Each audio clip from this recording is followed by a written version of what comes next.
Committee 12 మందికి నా పేరు నా కృతజ్ఞతలు. ఈ సంఘాన్ని అభివృద్ధి చేయడంలో ముందు ఉంటానని పేరున ప్రతి ఒక్కరికి ప్రతి సంఘునికి తెలియజేసుకుంటున్నాను.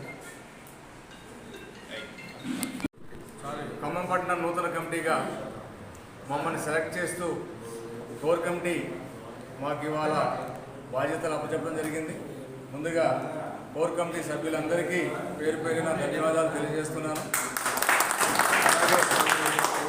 మాపై ఖమ్మం పట్టణంలో ఉన్నటువంటి న్యాయ బ్రాహ్మణులు ఏదైతే నమ్మకంతో మమ్మల్ని కావాలని చెప్పేసి ఏకగ్రీవంగా చేశారో వాళ్ళ ఆలోచనలకు తగ్గట్టుగా మేము నడుచుకుంటామని, ప్రతి ఒక్కళ్ళకి మేము అండగా ఉంటామని, వాళ్ళ ప్రతి సమస్యలో మేము పాల్పంచుకొని సమస్యను క్లియర్ చేయడానికి ప్రయత్నం చేస్తామని మనస్ఫూర్తిగా తెలియజేస్తూ, అలాగే ఇవాళ మన కమిటీ మొత్తం కూడా ఇవాళ ఇంతమంది ఉన్నారు, ఇవాళ కోర్ కమిటీ ఉంది. ఇవాళ ప్రతి ఒక్కళ్ళం గర్వపడాల్సిన విషయం కూడా ఇంకోటి ఉంది. ఎందుకంటే మన నాయ బ్రాహ్మణ సోదరుడు గజవెల్లి వెంకన్న గారికి ఒకదా అనేది ప్రతి ఒక్కళ్ళు ఆశ్చర్యపోయే విధంగా ప్రతి కార్యక్రమాన్ని మేము నిర్వహిస్తామని చెప్పేసి తెలియజేస్తూ ఈ అవకాశం ఇచ్చినటువంటి కోర్ కమిటీ సభ్యులకు ధన్యవాదాలు తెలియజేస్తూ ముగిస్తున్నాం.